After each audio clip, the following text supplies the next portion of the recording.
Welcome to Capital Combat. Name says it all. I'm Hakeem Branch. Roger Rowe. And today we're going to preview this Saturday's Top Rank Independent Pay-Per-View, which is headlined by Jesse Vargas defending his WBO welterweight title against the Pac-Man Manny Pacquiao.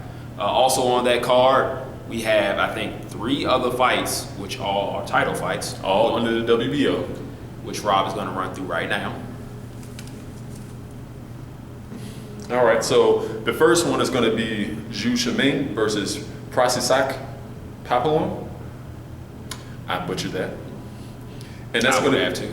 That's going to be for the vacant WBO title. We know Zhu Shiming. Flyweight. Correct. Flyweight. Yes. Has been fighting under Freddie Roach. He's, what, 7-1 now? I think. I believe he's about 7-1. We'll have the correction somewhere. Yeah, I've watched him. I'm not too impressed with him. He still has that amateur style. He likes to throw like a lot of punches and doesn't really put a lot on them. But he was outworked in that one loss I saw. I honestly, like I said, I don't watch him often. So, moving on. Who else was on that card? Then we had Nonito, the Filipino Flash Donaire versus Jesse Magdaleno. Should be a pretty good fight. That's going to be for the junior featherweight title. Like I said, WBO. Jesse is undefeated, but he hasn't really been tested. If you take a look at his record, and I've seen him fight a few times, not really the most impressive resume, but Donaire needed to fight. He was just kind of sitting. And I'm taking Donaire this one. Yeah, I am too. Too much experience. Donaire has that veteran savvy. He knows how to set his punches up. If he remembers to set them up, because sometimes he can't fall enough with that left hook and get hook happy. Yes. So if he does that, he should be just fine and pull off probably a mid-round stoppage. And then after that is going to be Oscar Valdez, who is also undefeated.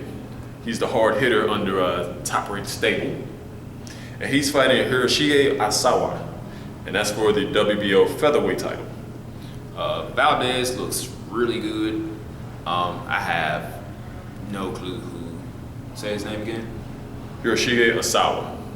Don't know who he is. He's 33-4. Yes. Apparently he has a very awkward style. I'm kind of worried about those guys from overseas. He's gonna bring it. Especially from Japan, because they are tough. Yeah. They will be in there, and it will make you look bad if you're not paying attention. Yeah, I don't think that's going to be a problem for Valdez. No. I think he'll probably get a mid-round stoppage as well. So let's talk about the main event. That's right. So with this one, we've got one of the best fighters in the last 10, 15 years of Manny Pacquiao. Off a hiatus. I wouldn't say it was a full retirement because it didn't even last 6 months, did it? No, that Timothy Bradley fight was what, the beginning of the summer? It was like April. It was spring. It wasn't that long. Yeah, but he's coming back against Jesse Vargas, who won his title against Saddam Ali, and this is the first defense of that title, so he's going to be motivated. He's going to be fully prepared, but honestly, nobody thinks it's going to be enough. So personally, I want to hear from the Jesse Vargas fans and anyone who thinks he's going to win this fight to let us know how you think he's going to win this fight. Now, for what I've seen, he's looked in some pretty awesome shape lately. So, and I think he actually has a new trainer. Yeah, he's with a Dewey Cooper. Yeah. And he is a good trainer. And he is, I believe, a former kickboxing champ as well. But he looked good in the Saddam Ali fight. He didn't look that great in the Bradley fight. He looked the way he has been looking for a large number of years in that fight. But like I said, I really don't think that he has anything for Pacquiao. Like, because of his style, he is a boxer puncher, but he doesn't have the speed outside of hurting Tim Bradley in the last like 15 seconds of that fight, Right. and knocking out Saddam Ali. He really doesn't score that many stoppages. His foot speed isn't that great. He's one of those guys that does everything okay. And he's used that to squeak by a few guys, but none of those guys are on the level of Manny Pacquiao. At all. And he was being pretty much dominated by Tim Bradley before he landed that Hail Mary punch. And, you know, you got to give him props for that because Tim Bradley was caught asleep at the wheel and he paid the price for it. That's right. But I don't think that's going to happen with Manny Pacquiao. So the real question for me is, can Pacquiao turn up the heat enough to score a stoppage? Because like we saw against Chris Algieri, he was able to score 6 knockdowns, but he wasn't able to finish Algieri. And that's because he has never really learned to cut the ring off. But let's look at it. Jesse Vargas is tough.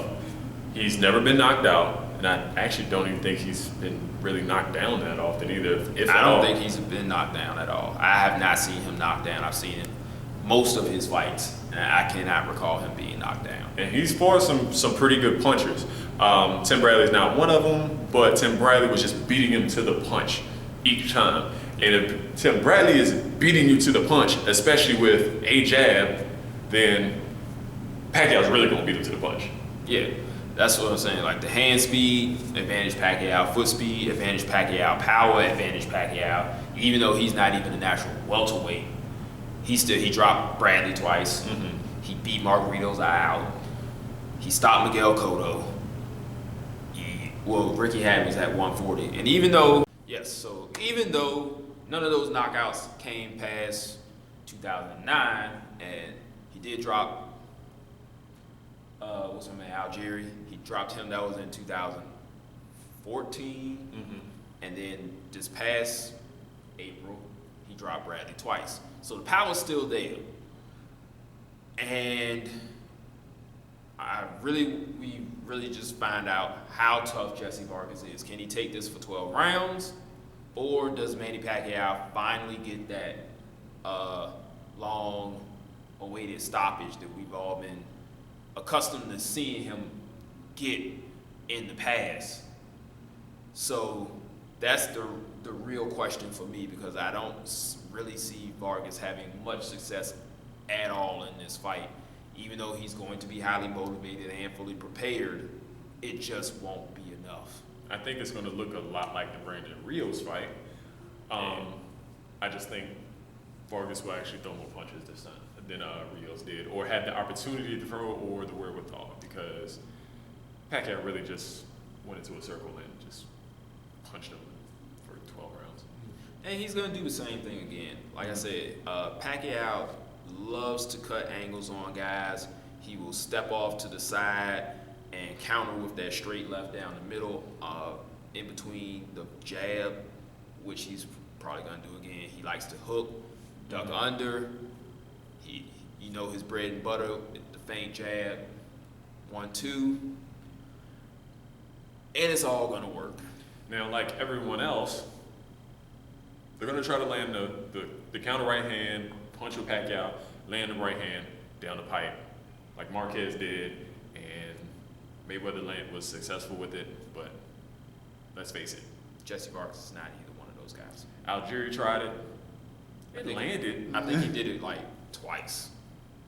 Didn't work. Yeah. So I think Jesse Vargas is going to try to kind of catch Pacquiao with the same punch that he caught Tim Bradley with. Yeah, and Manny's not going to be there for it. He may land it once or twice, but this is really going to be a one-sided fight. Unless, like I said, there's a Jesse Vargas fan out there who can produce a compelling argument to say, hey, this is what he's going to do and it's going to work. I am willing to listen. We are willing to listen. But Pacquiao needs the knockout so he can come back on HBO, because we know that was a big thing with HBO and Pacquiao, and them not wanting Pacquiao to fight Jesse Vargas. And Bob Arum has said that he was open to working with premier boxing champions to make some of those fights happen. And we know they have a large stable of welterweights who really need to step up and fight Manny Pacquiao. Yeah, so we'll talk about all that stuff next week in the recap. So that's it for this one, guys. Hope you enjoyed it. Give it a thumbs up. If you have not done so, make sure you subscribe so you can see all of our other content. Thanks a bunch. If you have not caught it yet, we have a 3-part series on the Andre Ward Sergey Kovalev fight. I should say Sergey Kovalev, Andre Ward, because Kovalev has all the belts. Oh, yeah. And we've done a 3-part series on how each guy could win that fight. And we've also got our official predictions coming up for that fight as well. We'll also be talking about UFC 205, which is next week. And we'll have a whole lot more coming because there's a whole lot more fights. Thank goodness. So, we'll see you guys in the next video. Peace. This is round 1 and you've already lost. They don't seem to see that everything we've done is coming at cost. My fists are on fire, I perform till I perspire. My demons are in a rage, keep thinking that it's a game. I kick rhyme, hurricane, I told them I don't play, I'm liquid. Black Street Fighter.